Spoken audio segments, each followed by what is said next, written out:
Hi, everybody. It's Bruce Bishop, and this is the fifth installment of Go Right Ahead. I have with me Christine Faour today. She's a writer, wonderful writer, and a memoirist who I met back in, I guess it was 2021, right around the pandemic time at a writing retreat in Nova Scotia. And at that time, Christine was working on the first draft of her memoir, which is called Behind the Dress. And as I say, it was in draft form. And the good thing about writing retreats is that you can talk about your work in progress and get feedback from the other writers. Uh, Behind the Dress is about her years as a wife and mother in in a religious cult in the United States for over 10 years. And after she left the cult, this is how the memoir transpired many years after the fact. So she's going to tell us her journey as a first time self published author, including the ups and downs of that process, because it is a steep learning curve for many people. And anyway, so welcome, Christine. It's nice to see you again. Thank you, Bruce. Great to be here. Thank you. Oh, you're more than welcome. What would you say is the pivotal moment when you decided to write Behind the Dress? Had you written any kind of a memoir prior to that? Well, prior to that, I had written a memoir cookbook, and that was it. It was stories and recipes. And, it wasn't as involving as writing an actual memoir. But the pivotal moment for me with writing this was my thing is divorce fudge. Okay, everybody knows me about as the divorce fudge lady, and so one day I was at a potluck meeting, dinner with my social club, and somebody said, "Well, you make divorce fudge, don't you, Christine?" And I said, "Yeah." And they said, "Well, how did that come about?" And so I started telling the people around me about my years in a cult and how I made and sold this really good divorce fudge, really good fudge to pay for my divorce. And then they kept asking me, like, well, what was that cult like? Where was it? Were you cloistered? What did you wear? Were you submitted to your husband and all that type of thing? And it seemed that every time I got together with that group, I was asked more and more questions about my years in that cult. And people started saying, you should write about that. People would be interested. And that's where the germ of an idea came. Because way back then, I was just becoming aware that I had been in a cult, that the life I had lived was not normal. And so I started journaling and taking notes. This was years ago. But that's where it really started with this social club that I was in and their interest in my divorce fudge. Wow. Yeah. And I've tasted your divorce fudge, and it is excellent. So Oh, it is. It's a great recipe. And the recipe is in my book.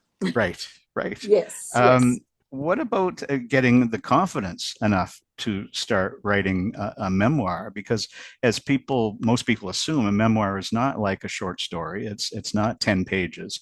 A memoir gets developed. It's a I don't know, 50 plus thousand words, correct? Yes, absolutely.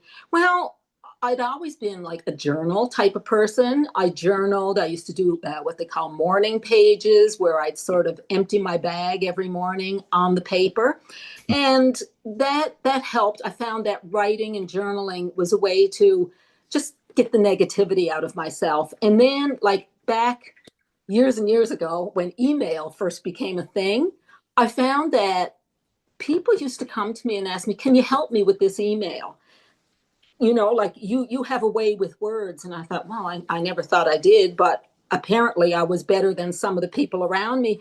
And so I started helping them with their emails. And oh my goodness, back in 2009, I started a blog and I started writing. And I mean, nobody read it, but um, by and by, I got a small readership, and that really did give me the confidence. A few well placed compliments really helped me, and it gave me the confidence to just start writing something. Right. And didn't Yeah. at around that time, didn't you also submit maybe some of your blogs to a community newspaper or something like that? Well, that came a few years later. Oh, okay. For about 5 years, they weren't my blogs because when I was writing for the newspaper, they had the rights to my articles, Right. so I could not blog them. So yeah, but that I did do that Yeah, for about 4 or 5 years. I wrote a positivity column, I see. a Okay. couple of times a month in the paper. Yeah. Yeah. In one of my, I think the first or second um, podcast I did for Go Right Ahead was with a writer in Mexico who's an American, and she started a blog probably around the time that you did, but she's still at it, and it's all these years later, and it's daily, and I can't believe Oh that my, the perseverance and the and the commitment that Judy yeah. has to her project. But did you know anything about self-publishing a book before this? No, I knew nothing. And, I learned a lot from going to writing retreats, being around other writers, authors, and really going to the writing retreats. I mean, that's where I met you, Bruce, and that's where I got a lot of encouragement, where I sort of got it out of myself like, well, this is something that I've thought of writing, and I'd like to write this, and I really didn't know where to turn. Hmm. At that point I figured, well, the first thing I need to do is just get the thing written. And Right. so self-publishing, I knew I was going to self-publish because I'd heard stories about going with, regular mainline publishers, and that you submit your manuscript and it could take months, maybe even years before you get a rejection, in which time you've done nothing. And I felt that when I finished writing my book, I wanted it out there. I didn't want to wait on somebody else's say so. So yeah, I knew nothing about it though. It was horrible. It What it was tough. what was the biggest learning curve, would you say? Was it Uh, first getting involved with Amazon or well, yes and no. My biggest hurdle was formatting. mm, Like, I didn't have a clue. Like, I was using Word, and I had used Word to write my blog. But I mean, 1,000-word blog is a couple of pages. But when we're talking, like a few hundred pages, I didn't know how to do all this formatting. I didn't know about page breaks. I didn't know about drop caps. There were a lot of things I didn't know. And the first version of Behind the Dress that was actually made available, um, it was really embarrassing because there were blank pages. There were chapters starting in the middle of pages. There were blank spaces on pages. And, when I got the first copies, I thought, oh my goodness, I've got to go back at this again. yeah. But the beauty of self publishing, and especially with Amazon, is that you can upload another version Yes. with your corrections. And so the um, the version of Behind the Dress that is available right now is the 23rd version of that book. I well, but it was so good because I was learning and I was fixing, and then I'd Right. I'd I'd, I'd upload a new manuscript, and out it would come, and then I'd get the book, and I thought, oh yeah, like I put a wrong date there, or there was something wrong, and so that was really fun that I could do that. I mean, it was embarrassing that the first copies of my book were so poorly done, but Yeah. And the yeah, big the thing that most people don't realize, and you were not unique in that regard, is that when you're self-publishing a book, yeah, formatting is crucial. yeah, And I use a company in another country to do the formatting for me because I don't feel like I'm tech savvy enough to do all that work myself. So just as a warning to people wanting to yeah. self-publish, don't try everything yourself because you can't be an expert in every area. So true, Bruce. And I mean, you had given me the name of that company, and eventually I did go with them, and they did a beautiful job of my book. And another thing I had not realized was that once you formatted the print book, it's not necessarily good for the ebook. They're two different Yeah. entities. Yeah. And so when I had my print book all done and I uploaded it, and I just uploaded the same manuscript for the ebook, and it was not good. So Yeah. I ended up going to this other person to format my ebook, and I was really pleased with it because they made in the ebook they made clickable table of contents, Hmm. which I Hmm. really appreciated. Yeah. And then the other thing was the cover of Hmm. my book. I wasn't sure what to do, like even the title, like I just didn't know. And then one day I was going through all my photographs from back in the day, and I found this picture of myself in this long dress. And that's when I decided to call it Behind the Dress. Like I Hmm. brainstormed all these titles and everything. And then I did give my cover to somebody else to I gave them the job, I should say. Yeah. I gave them the job. So I gave them that picture and I told them, just in a nutshell, what my book was about and all that. And so, anyway, they gave me what I thought was a very good cover that was an accurate description of my book. So that was really, really important to me. Excuse me. Yes, I totally agree that the cover is all important just because it Yeah, is what people see first off. And the cover has to tell the reader so much, potential reader, so much about what's inside.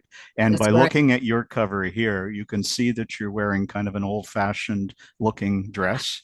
Yes. That the paper in the background is like a journal type of thing. So that suggests a memoir. And then in the foreground, you've got lavender, which is a passion of yours, and a plant that you know well. So I think it's a perfect cover for this memoir of yours. And have you gotten feedback from the cover? Actually, not really. No, I've had a couple of people who knew me back in the day, and they said, "Yeah, that was pretty much you back then." But that was about it. But Bruce, there was another thing that I had listened to some podcast or something at some point in time, and they said spine appeal is really important. Mm, And I hadn't even considered the spine of my book, so that was something to look at. Because initially the person who had done my cover had put a little a tiny picture of the cover of the book on the spine. And one of my writer friends told me, you don't do that. Just no. just put the name of the book on there and your name. And so that it turned out really good. I'm very pleased with it, actually. Right. Because we've limited ourselves, or I've limited this podcast to about 15 minutes. What I'll do now is show a picture. If again, this always takes me a moment to get it going, but show a picture of a graphic where you have been termed as the cult mom, because the cult that you happen to be in is now the focus of, I believe, two different Netflix programs. Is that correct? Well, actually, it was on Prime, Amazon Prime, Oh, right. the videos. And so, anyway, what happened was about a year after I published my book, there came a docu-series on Amazon Prime called Shiny Happy People. And it was about the Duggar family of 19 kids and counting and other young people, well, they're in their 40s and 50s now, who had been raised in the Advanced Training Institute, which was the cult that I was in. And so, I figured, well, I'm in good company with the Duggars there, or maybe bad company. I don't really know. But as a spin-off of that, there was a young man who had been raised in the same cult. He wasn't in the docu-series, but he had a podcast on YouTube and he started interviewing people who had been raised in it. And so I sent him a note one day and I said, moms in the ATI, Advanced Training Institute, had it just as bad or worse than the students. And I said, I raised my children in this cult. And I said, I have a story to tell. So he contacted me. And, I have a couple of podcasts on YouTube with Davy Jackson, and it's called Friends with Davy. But it's him that named me Cult Mom. This was in their banner, and I thought, well, that's kind of cute. And so the collage is actually like the banner, a newspaper article, and then I just asked, you know, I invited people who had bought my book and liked it to send me a picture of themselves reading the book or with the book. Okay. And then I told them, you know, I am going to do stuff with this. So speak now or forever hold your peace. Right. So no, nobody complains. So, Yeah. Well, it's amazing too that this is a type of publicity that every independent author dreams of oh, yes, because you did see an uptick in sales, didn't you, after it happened? very much so. And interestingly, because my cult was based in the United States, probably 85 to 90% of my sales were from Americans. Like there were some from overseas and a few in Canada. The Canadian ones were probably more people who were interested in cults, not that one in particular. Right. But in the States, a lot of people who've been raised in the Advanced Training Institute, they bought my book, they wrote me. I have a whole file of their letters and about how much they appreciated it. And Right. some of them even said, you know, like, you're the mom we all wish we had when we were growing up. And I said, well, I wasn't that mom when my kids were growing up, but I am now. So, Wow. Gosh. yeah, Well, we're all very happy that you got through it, survived it, were able to write about it, yeah, and have a successful memoir. And I know you've got another, you have a cookbook that's currently for sale also on Amazon, and I will put a little uh, URL or something at the bottom of the screen so people know where to find your works. But Christine, this has been fun, and I know we could talk for a lot longer we because could. we know each other and there's lots to talk about. But just stay on the line for a moment. I'm going to say goodbye to those who are watching right now, and thanks again for being here. But anyway, Thank you. stay in the line. You're I will. welcome. Thanks everybody for tuning in today to Go Right Ahead. If you have any ideas for future episodes, if you have a favorite independent author or independent authors who might want to get a hold of me, you can go to my website and send me a message. Thanks for watching. Take care. Bye bye.